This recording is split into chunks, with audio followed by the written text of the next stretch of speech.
What's going on, everybody? Welcome to another episode of Gaming with the Bros Cast, episode 160. We had another 10 episodes down the drain. No, I'm just kidding. Down the drain. My name is Harrison. I'm joined by my brother Nick. As always, Nick, how are you doing, buddy? You had a little vacation. Yeah, a little vacation. First one in a while. Went to Colorado. Went to Breckenridge. Did some snowboarding Nice. for 2 days. Well, we were there for 3 days, 3.5 days. Flew in Wednesday with all of the snow, and it was a little treacherous getting up there because we were initially, our friends had like rented a sedan, and I didn't know this, but there's like legal requirements to have some tread, like some tread of I don't know, some type of tread on your wheels or something to get up the mountain, or at least have chains on your tires. Yeah. So they were like, oh crap, like I don't know if a sedan can make it up all the way up the mountain. So they ended up switching it out for I think it was a 4Runner. Okay. Yeah. So we took that up and that was fine, but it was just really snowy. And we stopped in this small town, like this like tiny town that was just covered in snow, and found the one open restaurant there. Nice. And ate there. And then we ended up in Breckenridge, skied and snowboarded for 2 days, and then just kind of chilled out Saturday, walked around the village walked around Breckenridge. There was a afternoon rave going on. Nice. At peak 7. So we went over there like right before it started. Good old And just Colorado for you. Yeah, I know. Always raving. Yeah. So got a few drinks there and then left and did a lot of hot tubbing. It's fun. It was good. I did hot tubbing, like again, like yeah. There were like hot tubs outside of our resort. Gotcha. Okay. So we would ski all day. Like a term for something. I don't know. Oh yeah, dude, did some hot tubbing. Tubbing the hotness. I don't know. Yeah, we would ski all day and then go hot tubbing. But yeah, it's fun. I smacked the crap out of my head on the very last run on Friday. Like on a tree branch? No, I was doing a ramp, and I had like just learned how to do like a 360, very low to the ground. It wasn't getting much air, but I went for it again, and in our last run, and like I went to start the turn, but the nose of my board got stuck on the ramp, like on the edge of the ramp. So I just like fell backwards on my head. Oh gosh. And luckily I had a helmet, so it wasn't too bad, but like I woke up with a stiff neck the next morning, and it's been kind of stiff ever since then. But yeah, it's fun. Sweet. Just a little tired. It's always hard because we got back at like 7:30 last night. Oh gosh. And then we went grocery shopping. So, we were. Yeah. It was a busy travel day. Yeah. Yeah. Cool. Yeah. How's your weekend? It was good. Another pretty easy week. I finally I busted out the tennis racket, and I just kind of, for like 3 days straight, I was just kind of hitting against like our shed. We have like a pretty big shed for the audio listeners. So I was just kind of like volleying with myself back and forth. So that was fun to finally. I've been meaning to do that for a while, but it's been just so cold and wet that it's just not. It's getting nice now. Tomorrow it's gonna be like 70. Yeah, the next couple of days is gonna be 70, and then I think it's supposed to start raining again. But I'll continue to do that. I need to make my way to the tennis court, and do that. But other than that, it was a pretty good week. Just playing a bunch of games when I can, and grinding through that backlog, huh? Trying to get there. Trying to get through it. I was watching your video today. Which one? Shoot, what were you talking about? I remember. Oh, you're talking about the Pokemon Presents. Oh, okay, yeah. This morning, and you're like, I got to finish all these games before Resident Evil. No, I was watching your Resident Evil 4 reaction. Yeah, the reaction one, yeah. Oh, and you're like, I gotta finish all these games before Resident Evil 4 comes out. I got Fire Emblem, Atomic Heart. Like, dude, so many. I don't know if you're gonna be able to finish all those. I got a Hi-Fi Rush. I got a month, and Hi-Fi Rush, yeah. Yeah. I got a month left. I'm close to Metroid Prime, I think, being done, and then we'll dive. Yeah, and then I'll dive into everything else. I may pick up Hi-Fi Rush again and beat that because I know that's relatively short. Yeah, it's a shorter one. But Well, before we dive into what we've been playing, Nick, let's talk about The Last of Us episode 7 again. Yeah, weekly spoiler discussion about the show. So if you have not watched it, skip this section, or don't if you don't care. But I highly advise skipping it and watching it, and then come back to us and listen to our thoughts. But yeah. Nick, how did you like this this Left Behind DLC episode? Yeah, the special DLC episode. I really liked it. I think it made me like Ellie more. Yeah. Not that I didn't like her before, but like she's obviously supposed to be, kind of an annoying kid. Yeah. And this gave her a lot of backstory, which is really good. And I thought her acting was really good. Oh yeah. During that episode, especially when she gets bit. Yeah. Like that was so visceral and so like realistic. Yeah. Yeah, and then just seeing seeing the relationship kind of like unfold a little bit, just getting more details on that was really cool. And then obviously it was very much in line with that Left Behind DLC in the game. Like pretty like I didn't remember much of it. I remembered the beginning and the end of the DLC because it was pretty short, but they pretty much got it like spot on. Yeah. Like I don't know, like I feel like a lot of people were saying that the show in the latter part of the season was going to veer off a lot from the game. And that's really not the case, aside from like different locales. Yeah, and like I mean, it's really not too different. They didn't have like that big battle in Jackson, if that's what people like referring to. Like but all of like the main plot points in the game they've been hitting throughout the season, which is fine. I mean, it's good seeing different takes on those scenes and stuff like that we know. So yeah, I mean, I really liked the episode. I really liked seeing like Ellie and in the Fedra school, whatever, and she wasn't quite that's cool clicking with all that, and then when Riley comes, I mean she's quick to escape and go to the mall and whatever. And again, just knowing what we know, like the whole episode was just a huge sense of dread the entire time. You're like, okay, when is this? When is the infected going to show?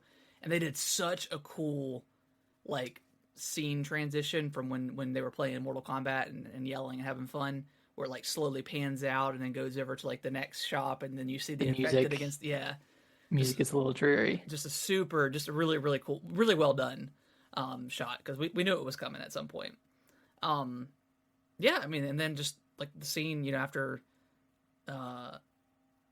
they get the infected comes and they both get bit, whatever, and Ellie's smashing up everything, and Riley's just cool and calm, and she's like we have these couple of options, but she's like, we're not gonna kill ourselves, we're gonna ride it out to the end and whatever, and didn't necessarily give up on like the situation at hand. And I think that was kind of a metaphor into the beginning of the episode with Joel's like, you just leave me, and then she goes upstairs, and then that's when it cuts back to the flashback, and then it's like, okay, no, Riley didn't give up on us or me or whatever, I can't give up on Joel. And then so I thought it was really well done. I'm ready to see the next stuff, like what happens next. So I know a lot of people are probably like, what the heck, it's a flashback episode, like this is bullcrap. It's one of those, right? Yeah, I mean, we talked about that last week, but like, of course, when there's a big moment like this where Joel gets pretty much fatally wounded or mortally wounded. I guess mortally would be he dies from it, but critically injured. When he gets critically injured, then it cuts to the flashback, but because in the game, I mean, there's a little bit of a time skip that happens, and I don't think it's a really big one, but you see that Joel's recovering and Ellie has to kind of take over, but I thought they incorporated that Left Behind DLC into this show, into this episode. I thought it was really well done. Yeah, and I'm glad they did. I think Ellie needed some backstory, Yeah. For people who didn't play the game, because like when you play the game, you get a lot more time with those two characters. So Yeah. you kind of grow to like them more than you would just watching episodes of a show and kind of going in with that mindset. So it's nice to get some backgrounds, get some backstory for Ellie. Yeah, for sure. Definitely ready for the next two episodes though. I think. Yeah. The next one's going to be really great. We got Troy Baker. Yeah, we finally got him. I figured he was going to be something interesting. Yeah. Not to give any spoilers, but yeah, very excited for episode 8, and then obviously episode 9 is the season finale. That one's only like 45 minutes. I saw the last one is really, man. Yeah, it's pretty short. Yeah. I guess. Okay. I mean, depending on how episode 8 goes, like and where it ends up. Yeah. I guess there wouldn't really be a lot left at that point. Yeah, I mean, I could definitely Yeah, I mean, I could definitely see like the criticism where like some scenarios and areas feel like a little bit rushed, but again, like we said last week, it's like, most of that time was, you fighting hordes of enemies and sneaking around and stuff. So it felt way longer than it was. But I'm obviously the show's been excellent so far. So I'm pretty confident that they'll end very strongly. So yeah. If it ends anything like the game, it's going to be a very, very strong ending. Yeah, that's going to lead to a lot of conversations, which I think that's what makes a good ending. Yeah, I'm very curious how they're going to handle, because I don't know. And they may had already had the story written out, but when the way The Last of Us finished, that to me that felt like a complete story. Like I didn't need a Last of Us Part 2 at all, but we got one. But I think they kind of went back to figure out a way they could make it into I don't think it was planned necessarily. You mean the game? Like the game. Like I don't think they necessarily had already written Last of Us Part 2. Like they had this grandiose story put together. I think once Last of Us was done and they were on the right in the new game, I think they went back and said, hey, maybe this point we can use as like the catalyst to the new, to Part 2 and how that plays out in the revenge story that we already know. I don't want to say anything for people that are just watching the TV show, but I'm wondering if they'll put an emphasis on a certain death that we find or we see, or not. They could completely change it. We don't. Who knows? But it's been pretty accurate. Yeah, I wonder if they're going to introduce any characters as well. Certain characters, yeah. Certain character, I should say. Yeah, granted, they'll be younger, a few years younger, but yeah, very curious to see how they. I'm super curious to see how that all shakes out, because obviously with the game they didn't know they were doing a Part 2. Yeah, I don't think they had anything written. They may have had ideas, but again, I thought part 1 was just like perfect. Yeah. And I guess it could be the same thing for the show. Like they didn't know that it was going to get renewed for season 2. Yeah. Until they renewed it like on the second episode, didn't they? Yeah, but I mean, obviously they were done. Yeah. They already filmed everything at that point. But I think you can go in with a certain expectation. They knew that. Yeah, I mean, if you know the show's quality and it's super hyped up, I mean, and you have like a big highly beloved actor right now with Pedro Pascal. Yeah, very hot. Yeah, very hot actor. We'll get big 2 budget. days. We'll get The Mandalorian season 3. I'm ready for it. So I mean, he's protecting kids all over the galaxy. He's Mr. TV right now. So he is. So yeah, but I thought the episode was great. I'm ready for, like we said, I'm ready for the next. See what else comes. But yeah, it was good. I really enjoyed it. Yeah, it was great. How would you rank it amongst the other ones? I don't know. It's getting kind of hard now to rank it. Yeah. I don't think it's definitely not my favorite. Yeah, it'd probably fall somewhere in the middle. Yeah, like as far as like a flashback episode, the Bill and Frank episode was just so good, top notch. I don't know. I think it's. I don't know. I think it's probably like number 5 right now or something like that. Mm-hmm. I don't know. Yeah. We'll go back Okay. and rank them when we're finished. But Yeah, that'll be fun. yeah, it's getting hard too because there's just so many. It's like we get like last episode was fantastic, and then this episode is not as great, but still really good. So it's like just it's like hard to be like the a best 9 episode like a of time. 9 game and an 8 game. It's pretty close, or like 8.5 versus a 9. It's It's like ranking Last of Us Part 1 against Part 2. It's both phenomenal. Yeah, I mean, in different ways. Both didn't have like a lot of action, so But I'm ready for I want the action to be like super ramped up in the next couple of episodes, and I think it will be. So yeah, any last thoughts on episode 7? Nah, man. Excited for next Sunday at 9 p.m. Yeah, I'm excited. Sundays, man. Sundays are good now. Making Sundays good again. All right, well, let's dive into to what we've been playing. Nick, I see that you've been playing a little Zelda. Yeah, it was a great playing game. Oh yeah, I'll tell you that much. Played through first 2 dungeons of Minish Cap. Okay. And I can't remember how many dungeons are there. Is there only 4? 4 total, yeah. Okay, so it's like a pretty short game because normally it took me about 15 hours. Okay. Yeah, about 2 dungeons in. Really just played it. Yeah, just played it on the plane and then switched over to Metroid Prime. Yeah. Started that again on hard mode. Been cranking through it. Now that I remember where to go. Anything different about it in hard mode other than just being harder? Nope. Because right now, I think I've gotten 6 or 7 of the tank or the health upgrades, and I'm untouchable. I get damage, but it's nothing now. Yeah. You'll need it. I mean, I needed it for the last boss. Yeah. But nothing too different, and it's really not. It doesn't feel any harder. Okay. At the moment, I need to make sure that I save. Yes. Whenever I get the chance to, instead of being confident and continuing past the save point. That's I don't even know if that's a fault with the game because that's just how games were made 20 years ago. But that's one thing where I'm like, oh my God, I have to go get this upgrade again and then come back here because I died after I got an upgrade. Yeah, and that's one of those things where it's is it their fault or is it the user's fault? Because you can just fly through the environment as quickly as possible. You don't have to fight any enemies if you don't want to. Mm-hmm.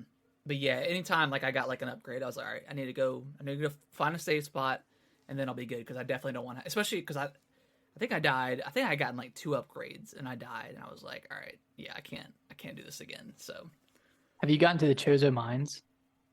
Yeah, that was pretty. That's the beginning of the game, isn't it? No.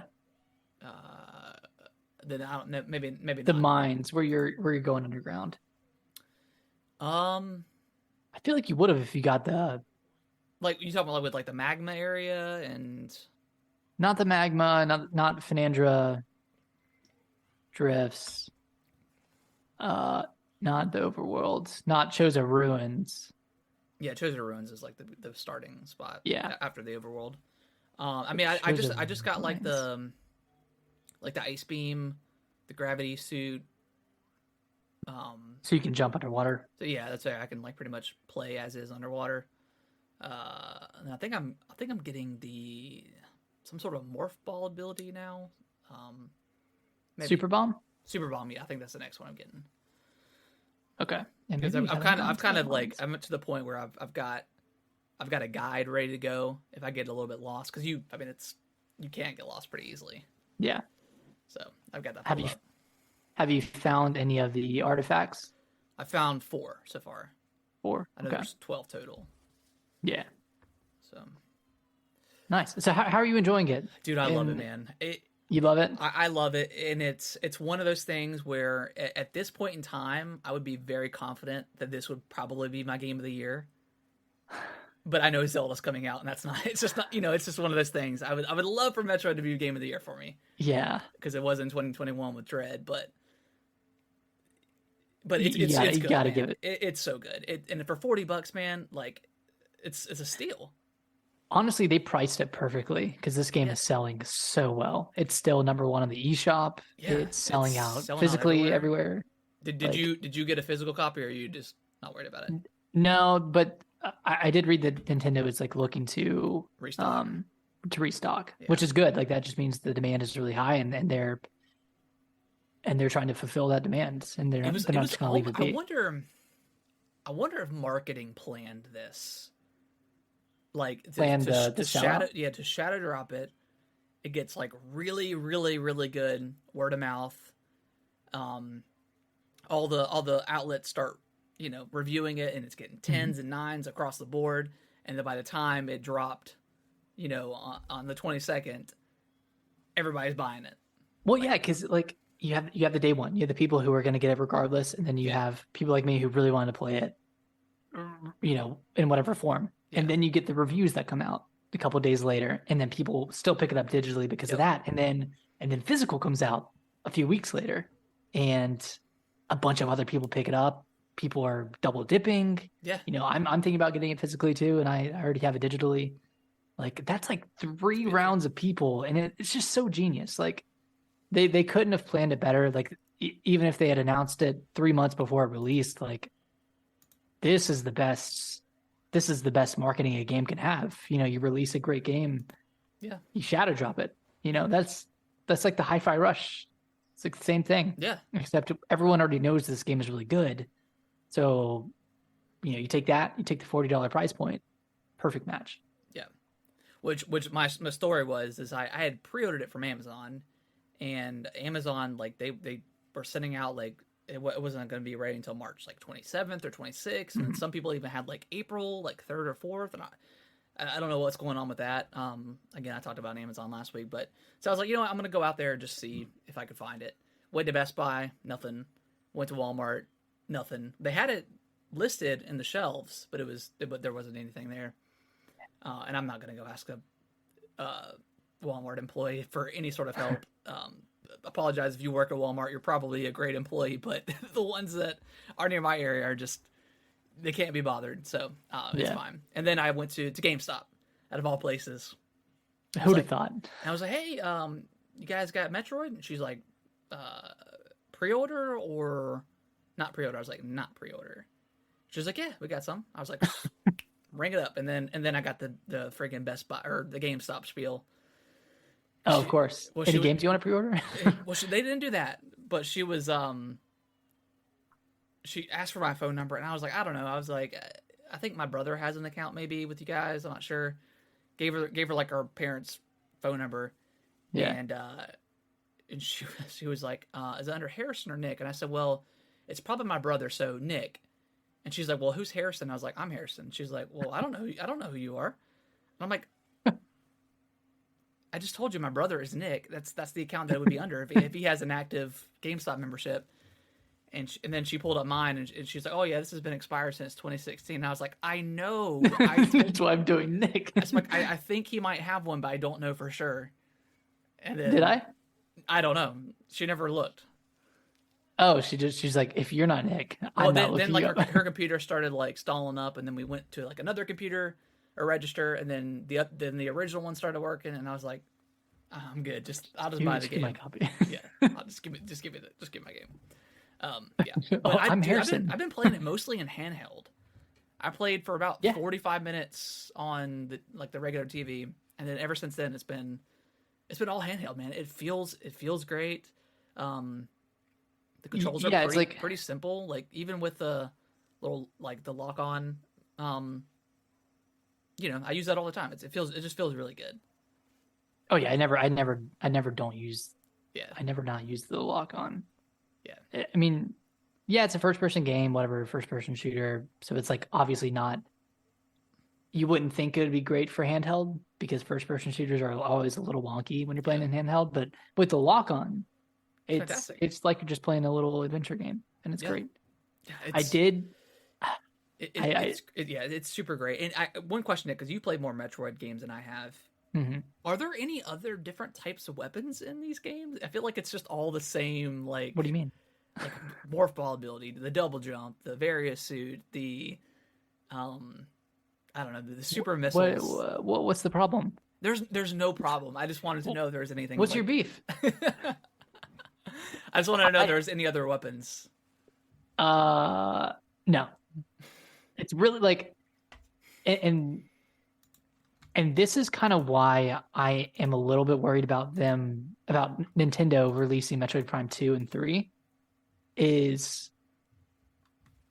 Metroid, it's kind of the same thing every time, right? Like you lose your powers and the entire game is you regaining those powers so you can gain access to new areas to get new powers. Yeah. And that's how Prime 1 is. That's how Corruption is. That's how all the other 2D Metroid games that I've played are. And I've played most of them. So yeah, there's not other weapons, so to speak. Corruption might have like a few different weapons, maybe, but yeah, for the most part, it's like your ice missile, your heat missile, your plasma beam, whatever. I mean, it's fine. Like it's fantastic. I love like the environment. I love everything connecting back to each other. Like I love all that stuff. There's no problem. But yeah, like you said, if like, is there a big gameplay change between Echoes and Corruption? I know I don't think you've played them, but so I don't know. I haven't played Echoes. Corruption does have some gameplay changes. Okay. Like a lot of it is focused around the Wii remote. Like there's a lot of there are a lot of motion controls with. And Bison, did you order from Amazon? I'm curious. So he's still waiting for his copy of Metroid. I think Amazon is like the only one I can. I've heard some stuff with GameStop too, where stuff didn't arrive on time. But I mean that you had that issue with GameStop for your Fire Emblem copy, right? Yeah, it was like 3 days late. Yeah, but they said from the beginning that it was gonna arrive after the release date. Gotcha. Okay. Yeah, so I was more okay with it. But so do you think we get 2 and 3 this year, and do you think they'll shadow drop each time, or do you think that was just like a one-off scenario for Nintendo and Metroid? Do you even want 2 and 3 this year, like back to back? I don't know. I think I'd rather them just go straight to 4. You know, I would love to play 2. Yeah. And I would love to play Corruption again. But I would rather them try to replicate or capture the experience of playing Metroid Prime 1. And I think releasing 2 and 3 could leave a bit of a taste in some people's mouths. Like obviously the 2 and 3 aren't as critically acclaimed. Like 2 is really good that I like from what I've heard, and 3, like I really enjoyed 3, but it's obviously way different from Metroid Prime 1 because it has like different worlds. It's a little bit more linear. Yeah. So like I don't know. I kind of want them to do what I want EA Motive to do with Dead Space is just go straight to a new Dead Space after doing this remake. Okay. And trying to recapture that essence.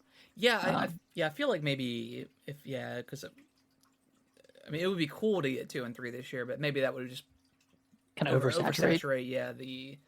The Metroid Prime market, I guess.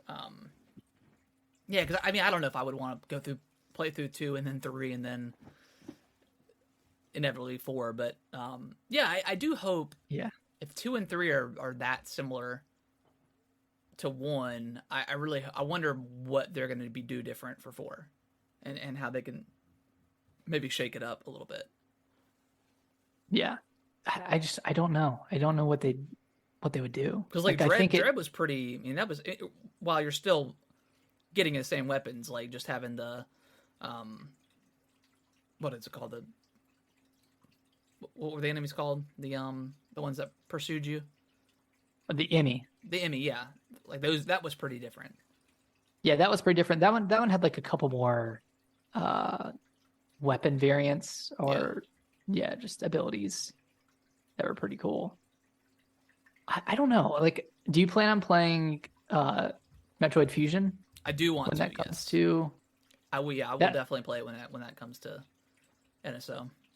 Yeah, for sure. That one's a good one. That one's also like a little bit more linear. Yeah, but but you're still backtracking. You're still getting new abilities and remembering areas to go to. So it's the same story essentially, but or same thing. But and I thought I don't know. Just a last thought on Metroid Prime. Like I even like the map a lot. Like map is good. Yeah, the that's really solid. Like you can. At first I didn't think you could zoom in, but then once I figured out you could, I was like, okay, then you can see like where the like the different levels are, and then it'll show you what the doors are too, which is really cool. My only gripe is I wish you could move the map with your left stick and rotate with your right. Yeah, that's a little weird. Opposite. Yeah, it's weird. It is weird, but that's a very small gripe. But I do spend a lot of time. Yeah. In the map. Yeah, you have to. Yeah, it's really cool. I even like the fact that like I didn't know if this was timed or anything, but I felt like just the point where I was getting lost, it would say, okay, here's where you go. Here's something like here's some gravity pulses over here in this corner. So it kind of gives you an idea of where you need to go next. I don't know if that's intentional or if that's just time-based, or they're like, okay, they haven't really progressed much. Here's, I didn't know if it was like RNG or something like that, where it's just kind of random. I definitely think it's time-based. Okay. Because it's like right before I get to the point of frustration. Right. it kicks in. And see, at that point, I would just look it up and be like, all right, let me look it up, because I'm not going to sit here and try to figure out where to go. Just sit here and backtrack for an hour. But sweet, yeah. Metro Prime is just it's incredible, man. I'm glad I waited until now, because like I don't know how I would have liked it with the GameCube controls, because I know it was quite different. Mm-hmm. So I'm glad I got to experience as a proper first person shooter. But yeah, man, it's good. It's excellent. So good. Metroid, dude, what a great time to be a Metroid fan. Yeah. I mean, they had a lot of Metroid stuff like on the DS and 3DS, but a lot of it was just kind of mediocre. And like Metroid M I never played that. Yeah, that was pretty. Or yeah, Other M was pretty mediocre from what I heard. Although I would like to play it and try it for myself. I want to play it, but God, it feels like such a 2008 game. Yeah, is that like taking out? 2008? It might have been 2011. Okay, a little bit later, but like very much in that era of like, let's have an actual story. Let's make Samus talk. Yeah, it's weird. She had PTSD.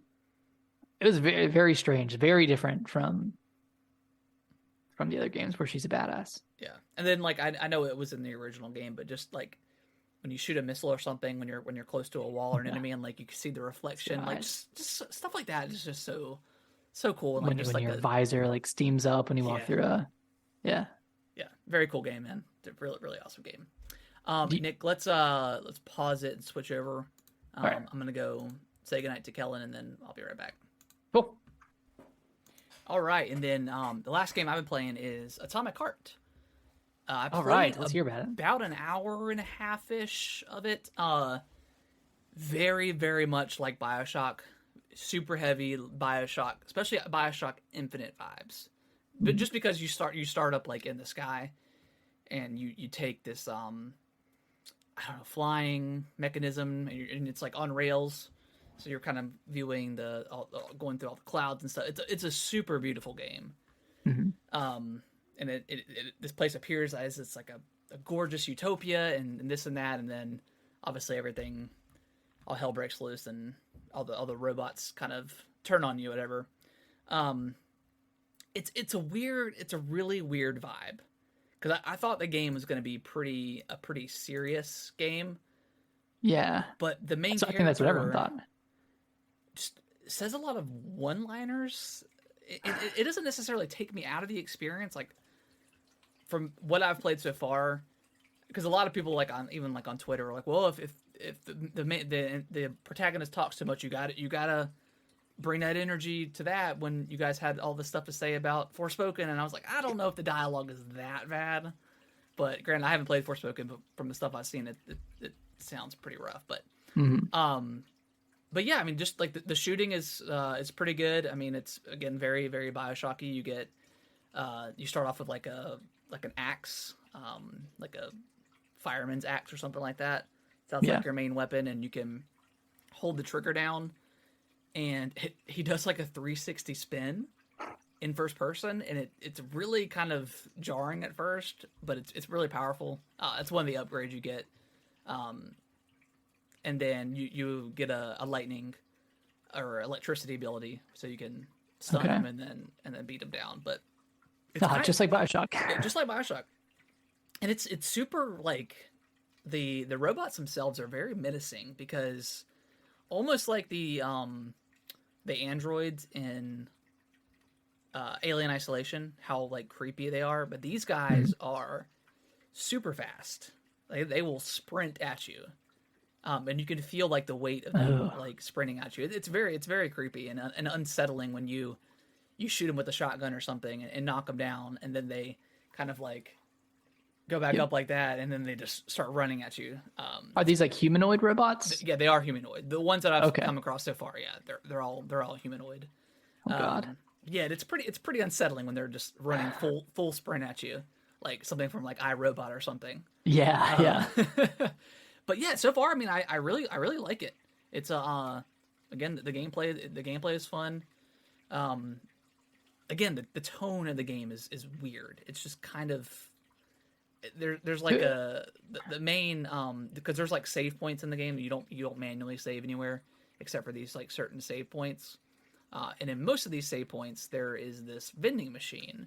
And it's this hyper sexualized vending machine that wants to have sex with the main character so bad, and it's really weird. It is funny. I did laugh at some bits of it. So it wasn't like overly annoying. It was just like, again, I haven't really seen a lot of previews of this game, to be honest. Like, I just didn't really follow it outside of a couple of trailers here and there, maybe like some showcases. Like, oh yeah, that looks like Bioshock. I want to play it. So I don't know if this vending machine was in the game and like was shown off before. I'm sure not in any previews that I saw, because I watched a lot. Maybe it wasn't then. But yeah, it's just like you use like this. I can't remember what they called it. It's not plasma. Oh man, I can't exactly remember. But it's like, yeah, stick it in me and shoot off your hot load on me or stuff like that. Oh my God. Yeah. So again, and that's where you upgrade. Of course. And it's weird because like the first one you come across, like it tries to kill you and you have to like fight it off. And then there's like 2 or 3 other vending machines that I went to, and they didn't talk at all. So I don't know if it was just a certain model of this vending machine that's like overly sexualized. So it's not every single time, but I did run into it a couple of times when I played within the hour and a half. But again, it was funny, but I don't know how long that would, how long that funniness would last. I don't know how long the game is, but yeah, again, the tone is all over the place. And like your power comes from like a glove you have, and it talks to you too. So you have that dynamic where you're just like shit talking your glove. Yeah, pretty much. Okay. And this takes place in a alternate reality Soviet Union. Yeah, I think it takes place in like the 50s. It's Soviet Union. They won World War II. And yeah, I don't know the exact technology, but they used robots, and they kind of do everything for them for the most part. But there's even a part where like when you're still in like the Utopia area, and you're going up to like the Capitol building, they have like the old like 50s or 60s cars, and after you get your assignment, they're like, all right, go get in the car. I'm like, okay, we're gonna drive. But then like a robot thing comes and picks the car up, and that's what you're flying in when you're on rails or whatever. So it's like it's cool, but it's again, the tone is all over the place with like the comedy, and some stuff hits, some stuff doesn't. But I think it's worth a shot. I mean, it's on Game Pass, so if you like Bioshock in any sort of way, I think at least the beginning so far hits pretty hard, hits pretty well for Bioshock. Nice. Yeah, I started downloading it about an hour before the show. Okay. But then I realized it was 77 gigs. Yeah, I was like, there's no way I'm going to play this beforehand. Yeah, it's a pretty big game, but yeah, I think I'm definitely going to stick with it and finish it. I think it's pretty good so far. Nice. So now you got Metroid Prime, Atomic Heart, Yep. Fire Emblem, Hi-Fi Rush. Anything else? I think that's it, man. I mean, we'll I talk think about think that's Halo it. in a second, but I'm still playing Halo, Oh and yeah. that new trailer looks rad. Oh, dude, that new trailer looks freaking fire, dude. Yeah, yeah, Looks freaking good. fire, dude. But yeah, that's my thoughts on that. I guess I didn't put it in the news, but we'll talk about Halo real quick. They just dropped their season 3 trailer on Friday, and man, God, does it look fantastic! Looks Like, really good. it looks like this is where we wanted Halo to be all along. Yeah, so like what are we getting? We're getting 2 new maps. Getting 2 new right? maps from 343 that they made. Yes. We're getting there's like a new, I don't want to say smoke grenade. I can't remember what it's called, but it's like a it's almost like a bubble shield, but it's not a shield because people can still fire, but it blocks like view. You can't see people when they're in like this smoke shield, whatever you want to call it. There's a new weapon. Again, I can't remember the name of it, but it looks like a solid. It looks kind of like a DMR. Yeah, it looks a bit like a DMR. Reach. And I felt like Halo, because the Commando is garbage. I hate that gun so much. It needs a bigger mag. Yeah, and it's just got such a heavy recoil that it's not. Yeah. Like I want that DMR style gun, and I think that's what we're gonna get with this. And then we're getting like 4 or 5 like community made maps from Forge That all look really good. Yeah, they all like, especially like the office, like the home. Oh, like the bedroom one. The Honey I Shrunk the Kids map, or whatever. Just looks so good. Looks incredible. Yeah. So I hope they can keep up with this pace. Again, season 3 is going to be way shorter. It's going to be like a normal season. How do we know how long season 3 is? It's going from March till June. Okay, so 3 months. 3 months, yeah. Nice. And then yeah, if they can crank out just and then add just community playlists, because like they did a couple of weeks ago, they added a community playlist that was a lot of fun. Got like 4 maps that were made by the community. Just a variation, man. That's all Halo. Really, that's all it needs. It's just a variety of stuff. You know, I'm not expecting content drops like Fortnite. I mean, Fortnite's just untouchable because they have 1,000 employees working on content constantly with Fortnite. And I think Fortnite is the standard for so many people, and for most companies, it's just unrealistic to impossible. To obtain that level of Fortnite, because that's all Epic is working on. It's just pumping out Fortnite content, and they've hired so many people that they can just constantly make skins and make new weapons and vault weapons and bring them back and this and that. And it's almost unfair because that's the expectation that so many gamers have. Yeah, it is. And that's the only game that does it. Like Call of Duty doesn't even do that. Like they have their regular content drops, but it's not like it's not on the level of Fortnite. Yeah, it's just not on the level of Fortnite. But Halo looks really good. The new skins look really awesome. Yeah, they look, and they're available for all armor cores. Yeah, right. Yeah. That's good. Yeah, it's like yeah. Forge was a pretty big breakthrough. I think getting Forge out, and then at that point they can leverage the community, and that can kind of like fuel content in a way. It's like you have like really talented community members that are building out these really intricate and thought out maps. Yeah, like rebuilding like Rat Race from Halo 3. Like that was such a classic map back in the day. Yeah. Perp, you have 2 gigabytes of free space on your Xbox. Yeah, I'm constantly having to delete stuff. I just deleted Cyberpunk to download it. Download Atomic Heart. I don't think I have Cyberpunk installed anymore. I think I had re-downloaded it to maybe play it when it dropped, when the current gen update dropped, but I think that's what I did too, and I never ended up opening it up. I think I'm good.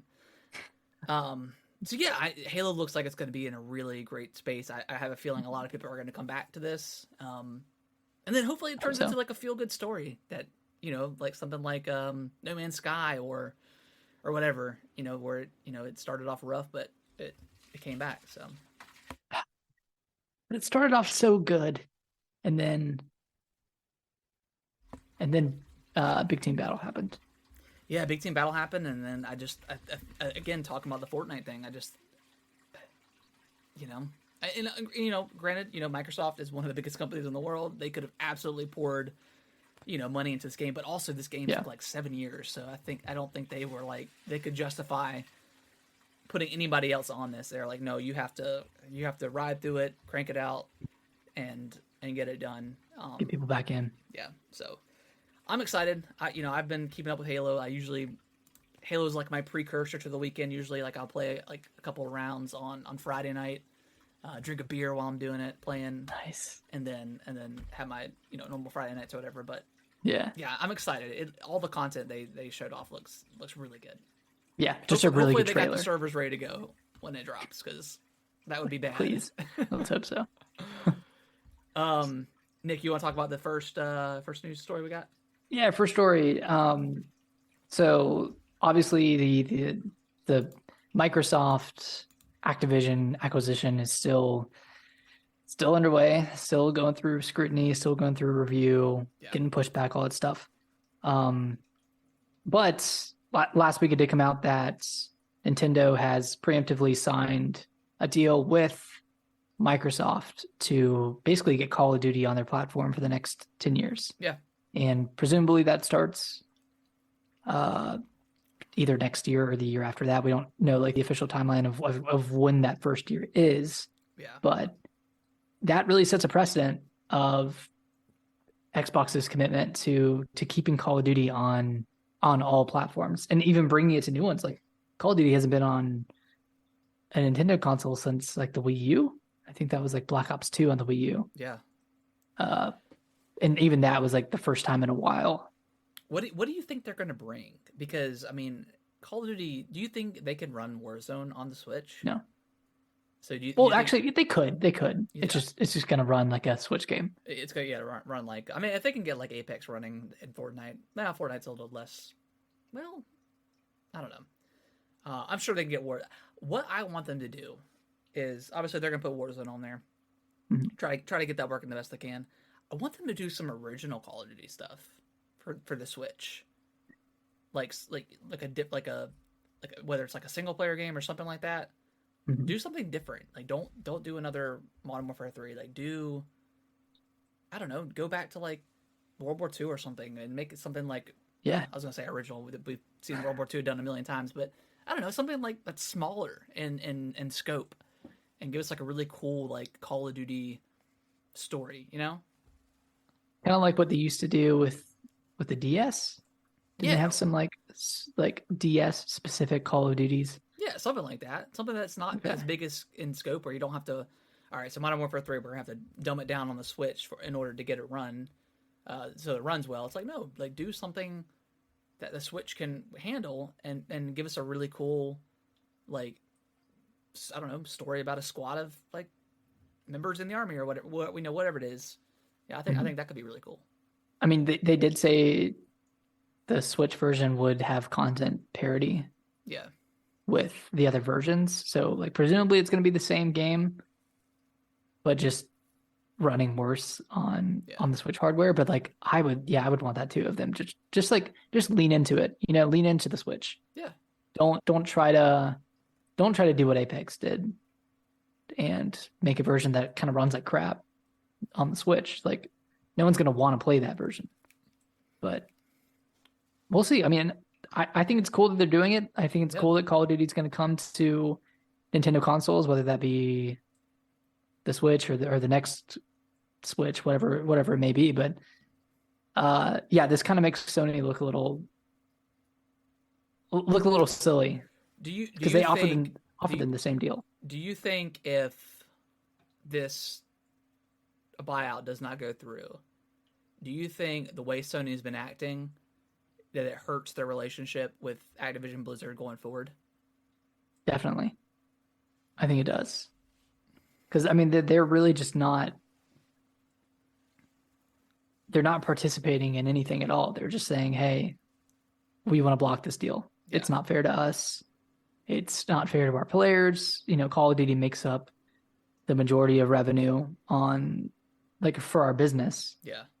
And like they came out with a press release or something, or it just came from the acquisition itself. But basically, they were saying that a lot of their first party titles are funded by third party games like Call of Duty. And if, those games aren't on their platform or, or are more significant elsewhere, then they won't have the means to create first party titles like God of War and Uncharted. And I just don't think that was ever the plan, like with Phil Spencer and them buying out. I think Call of Duty was always going to be multi-plat because that's just money left on the table. They could sell millions of copies on the Switch. They could sell billions and millions of copies on PlayStation, and mobile and all that stuff. So it's like, I just think that was always going to be multi-platform. Now, obviously, like, some other Activision Blizzard stuff was going to be exclusive, but Call of Duty it's so huge that it would almost be dumb. Yeah, it'd be dumb to not put it out on everything as possible. Like, they still do it with like Minecraft. Like, they could have easily made Minecraft exclusive to Xbox, but they didn't because they knew it's going to make millions, on other platforms. Yeah, it's gonna make millions, and of course, like they probably want to put it on Game Pass. And, of course, and drive that service. Like that's also a no-brainer as well. Like, get the sales from PlayStation and Switch, and then drive up your subscription service with Call of Duty and like legacy Activision games as well. Exactly. Like if you put old Modern Warfare 2 on Game Pass, huge. Be huge. Oh, dude, maybe, I don't know. I miss that game so much, man. Yeah, me too. I miss getting yelled at in the lobbies. Ah, man. So yeah, I did not watch the state of play other than the Resident Evil. I didn't either. I knew that they wouldn't have anything first party, and they had a lot of VR stuff, which I'm just uninterested at this point. But yeah, I mean, Resident Evil looked good. I haven't watched. There's another trailer for something. No, I did watch. I watched Alana Pierce's reaction to Baldur's Gate, the Suicide Squad game. Oh, okay. That doesn't look very good at all, dude. That game just looks bad. It looks like Gotham Knights. It looks like any other like live service game that's multiplayer. Like, I'm so sick of the 4-player live service games that like they're not unique. I don't want to make a number go up. Even like King Shark, I think it's his name. Like, they didn't look like they're all shooting weapons. Yeah, they're all shooting like machine guns. Like, none of it looked fun at all. It looked just so generic, and it's a shame because, like, especially the first Batman game. Did you play Arkham Asylum, Nick? No, I didn't. You need to go back and play that. That is like one of the best Metroid games ever. Is it really a Metroid game? It very much is. Yeah, there's no flying or anything. Like Arkham City and Arkham Knight are all open world. Mm-hmm. This, I mean, it's kind of open world, but you're on like the island, so you can only go so far. But as you unlock like upgrades, you go back and you can see new areas to explore based off. It's very Metroid. All right, it's fantastic. You need to play it for sure. All right, I'll pick up the It might be. I think it's actually on sale, on the Xbox store right now. I think there's a WB sale. Yeah, so check it out. I mean, it's probably like $5 or something. Okay. That game is amazing. Arkham City and Arkham Knight are great too. But so as a trilogy, they're fantastic. So yeah, to see Rocksteady go from that, and granted, it could be amazing. Who knows? But yeah, it just did not look good. And then they got like a weird battle pass thing in there. Wait, they have a battle pass? Yeah, there's like a battle pass, like esque thing, like a reward tier system in there. I'm not sure what it's called, but yeah, it just looks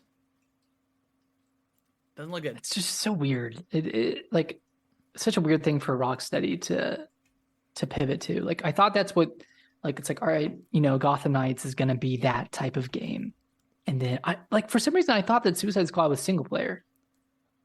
I thought it was gonna be something like Guardians of the Galaxy, where like, you're playing with 4 other. Is it co-op? Is this game co-op? It is. It is, okay. Mm-hmm. See, I thought that's what it was going to be too, but it's co-op. But This yeah, game's gonna bomb. It's gonna bomb so hard. yeah, it doesn't look good at all. And they've been And working it for comes like out 7 years or something, like crazy. Like, and it comes out like near Zelda too. Like yeah, it's gonna within be a hard striking pass for me. distance. Hard pass. Yeah. Yeah. Unless it just, I don't know. Maybe it's what they showed just was the weakest portion. I have no idea. But Yeah. who knows? I don't know. But Resident Evil 4 looks amazing. Oh god, dude, it looks so good. Confirmed. We got the island at the end. They didn't cut out anything. It doesn't seem like. Yeah. What's his face seems to live longer. Yeah. Gosh, what is his name? It's like not Javier. Luis. Yeah, Luis. Yeah, he looks like he's got more lines. He's like more embedded in the story, which is really cool. So I'm curious, like how much are they changing? I don't know, man. I'm here for it. I'm really here for it. It looks really, really good. Yeah, and we got some sort of special demo coming at some point. They're gonna announce that pretty. Well, they already announced it, but we don't know a release date yet. Yeah, so. It might be PlayStation only, too.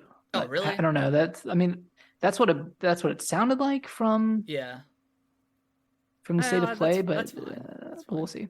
I'll download it on PS5, and then of course, we'll go in on Xbox and buy it together. But yeah, that game just looks, man, it looks crazy good. I can't wait. Yeah. This is like the year of remakes. The year of like remasters. Proper like remakes. Yes. Yeah. Dead Space, Metroid Prime. Like that Metroid Prime feels like a remake. It does, yeah. It feels really good. It feels very modern.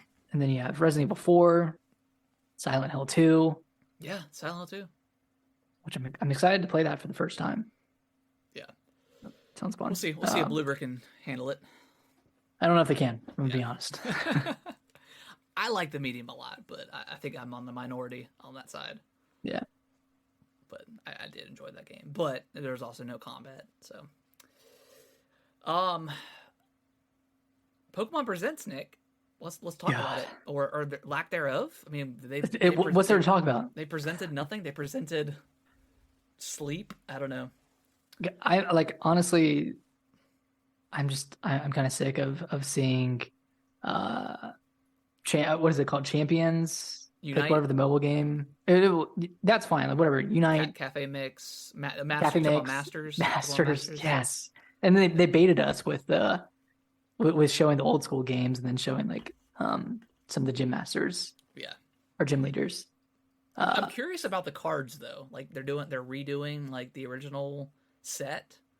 Yeah, that sounds pretty cool. So I might. Am I the cop? Yeah, I might have cop it, but that was cool. But yeah, it was.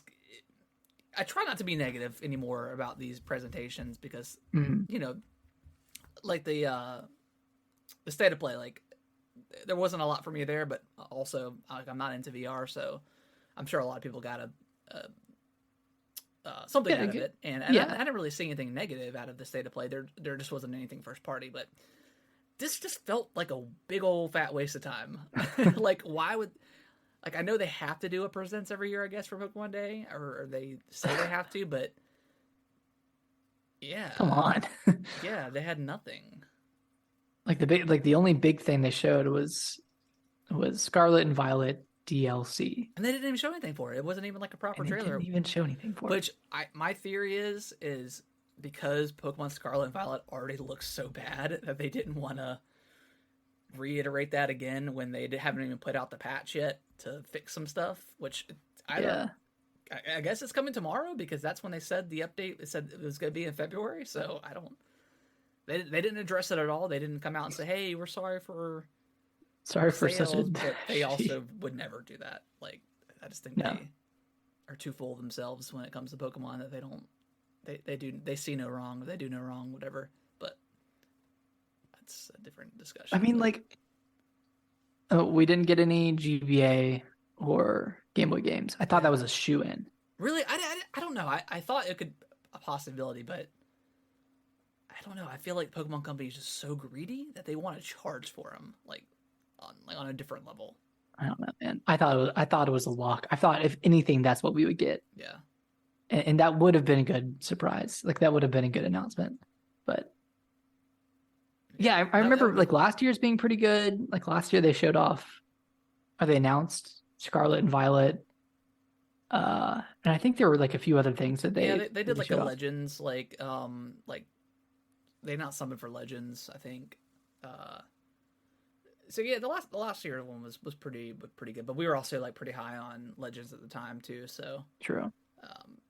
Pokemon could, I guess, do no wrong at that point. I don't know, but and then Pokemon Sleep comes back out of from the dead. It woke up. And I don't see the point of it. Like, who is going to have their phone laying on their mattress and sleep and feel like they're going to get a good analysis of their sleep habits and stuff? I don't know. Like, one movement and your phone's flying off the bed. Like, if everyone and their moms put their phone like on the nightstand. You put it on the nightstand. You don't just. And then they announced like the Pokemon plus whatever. Well, that was at that point. I was like, oh my god. I was like, what am I doing? You guys are just greedy, and that thing's $60 too. I was like, you guys are just insane. Like, I was like, what if they're gonna buy it or gonna play Pokemon Go with it, and that's it. Yeah. Just it's so dumb, man. Dumb. So dumb. Yeah, it just made no sense. Like, again, like I'm not the world's biggest Pokemon fan. So like I didn't really care if it was good or bad, but if people are like diehard Pokemon, like I feel bad because it was just a waste of time. Yeah, like I went in, I was working and had it on. Yeah, that's what I was watching OJ's stream. Player essence. Yeah. Oh yeah, I was watching that too. What is this? He's like, what is going on? I like how he changed his to the sleep sleeping. Yeah, that was good. Oh man, I mean, like, yeah, I didn't expect much, but I expected more than something more than that. That was garbage. But hey, we persevere. Yeah. Well, I guess the best thing that came out of, or a possible leak that came out of this, is someone on I can't remember their name, but on 4chan, which users on there are very hit or miss.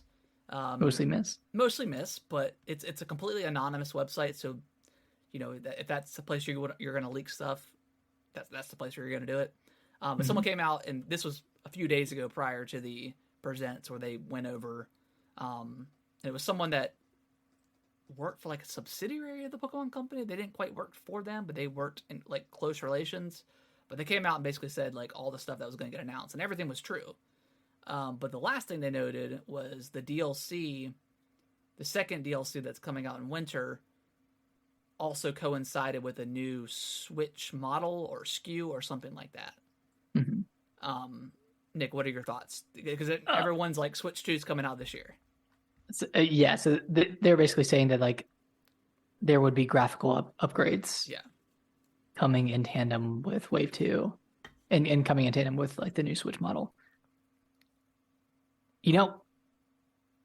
Could be true. Could be true. I don't know if it's like the next Switch. It might just be like a Switch Pro type thing. I don't know. I don't know if it's an actual follow up to the Switch, but yeah, I just don't see that. I don't see a Pro. You don't see a Pro anymore? I don't. I think whatever's next is going to be the next iteration. Mm-hmm. I mean, because like especially the Pokemon company, they've never done like a graphical update, like something like Fortnite did a couple months ago, where they went from Unreal Engine 4 to 5, like, and that was like a pretty big jump in like quality. I don't see them doing that. I don't think they have another engine in the works like that. But that was my initial thought. Well, maybe they're just going to overhaul the game and give us like a really good looking or a better looking Pokemon game. But I don't see them doing that. And that could explain why. Hey, they're missing E3. They're not talking about the latter half of the year because they're going to announce everything in like, I don't know, either a September direct or maybe a little bit before that to give a nice time for marketing and stuff like that, and then freaking drop a new Switch this year. Like, I don't know. I thought for sure the Switch will come out next year, like next holiday or even next spring maybe. But to think that maybe we could get one in like the holiday is kind of insane. So if that happens, say they do launch a new Switch, holiday 2023, Yeah. what are they going to do with Zelda, Tears of the Kingdom? And that's the only thing that makes me question that leak is if that were the case, why they would just launch Zelda with maybe delay it again or not, maybe before they even announce the date, announce it for holiday 2023 and then release it alongside the Switch. But yeah, but maybe they don't want to do something like that again, like they did with Breath of the Wild. Yeah, and like maybe just have this game be on a console and then maybe launch like an enhanced version with the next console. They could do that. Like they'll have Zelda come out in May and then drop like wave 1 of the DLC if they're assuming there will be some DLC. With like the not exclusive to the new platform, but like, hey, we're launching the DLC, and we're also gonna there's gonna be an enhanced, update. They'll give a free update to Zelda, so it runs even better on the new Switch. Yeah, and I think if that were the case, they would wait as long as they could to announce the new hardware. Yeah, so they don't cannibalize sales of Tears of the Kingdom, because like everyone would just wait for like the next gen version. And then like if they do a Switch this year, I absolutely think that it's going to launch with Prime 4. So to even think that we could get a Prime 4 or like maybe even like a new Mario could be like, man, like this could be like the best year of Nintendo ever. It already is with Zelda and Metroid and Fire. Like it's already in Pikmin, already a fantastic year. So they were launch a new console this year is insane. But I cannot believe that people were saying that 2023 was going to be like a dead year for Nintendo, or like a wind down year. Like this year is maybe already better than like a lot of the only one I can really see that could be a wind down year, or just a dead year. I don't like, not a wind down year for PlayStation because they're only 3 years in. Yeah, well, I mean, as far as like exclusives go, like we're getting Spider-Man, but that's really the only thing we know, right? At this point, like maybe Factions, Last of Us Factions launches, which I would be interested in. And Final Fantasy, right? That comes out this year. Yeah, I think that's winter. Yeah, or summer. I don't know. It's maybe dead is not the right term, but and Xbox is always, they can only go uphill from the last 2 years. From the bottom, you can only go up. Yeah, you can only go up. You can't go any lower than the bottom. Nintendo, it's like, I don't know, man. Nintendo's just, they're firing off. Everyone always doubts Nintendo for some reason. Like they dominate everything, sales wise, console sales wise, software wise, but yet are never in the conversation with the console war thing. You know what I mean? It's like, dude, they're just doing their own Xbox thing. And PlayStation, and Nintendo's just, hey, we're outselling both you guys combined, so whatever, it doesn't matter. Keep us out. They're making games like Nintendo Switch Sports, Luigi's Mansion, that are selling more than The Last of Us. Yeah. And God of War. It's like, but they're never in the conversation. No, and they don't take as long to make. I think these other companies need to look at Nintendo and what they do. They have their Marios and they have their Zeldas that take 5-6+ years to make and sell a cajillion copies. But then they have little things like Kirby and Pikmin and Luigi's Mansion. That's a little bit of an outlier because that one, Luigi's Mansion 3, sold incredibly well. But Kirby sold like 3 or 4 million at this point. And that made them a lot of money. And it probably didn't cost them that much to develop either. So they have their little filler things that are still really great quality games, but don't take 7 years to make. Yeah, and I feel like Sony's just always putting all of their eggs into one basket. Yeah. It's like we have one big game this year. Yeah. And it has to sell well. Yeah. And it does. Like it's Spider-Man. Like Spider-Man sold incredibly well. I think it's like 20+ million. But yeah. But last story, Outer Wilds is getting a current gen update coming March 7th. It's going to have all the DLC. I think it's going to be in Game Pass. I'm assuming it is. Yeah, I'm assuming so. I might jump back into Outer Wilds. I don't know if I'm gonna have time to add another game to my list, but I'll is this check it out? Outer Worlds, right? Yeah, Outer Worlds. I'm sorry, not Wilds. Worlds. The Bethesda I remember when both those game. games came out same year. It's like which one's which? Yeah, the Bethesda. The Fallout, not Fallout. Fallout in Space. Fallout in Space. Yeah, it never clicked with me, but maybe it will in this new update. I have no idea, but I'll check it out certainly, especially if it's on Game Pass. All right, well I think that is going to wrap up the show. Nick, where can they follow us at? Follow us at Gaming WT Bros on Twitter. If you want to go to Instagram and TikTok, you can follow us at Gaming with the Bros Cast. And if you want to email us any questions, you can email us at gamingwiththebros@yahoo.com. Sweet. All in the description as well. Yeah, all in the description. All below. All that good stuff. All right, guys. We appreciate everyone watching and listening. We'll be back with more gaming goodness next week. That old gaming goodness. Yeah, more Metroid, Atomic Heart, all that good stuff. It's a good time to be into gaming because there's just so much to play and so much variety of games to play too. Yeah, I feel bad for people who don't play single player games. It's a great time to be. It's a great time. Yeah. All right, guys. Well, we'll see you next week. Bye-bye. Bye-bye.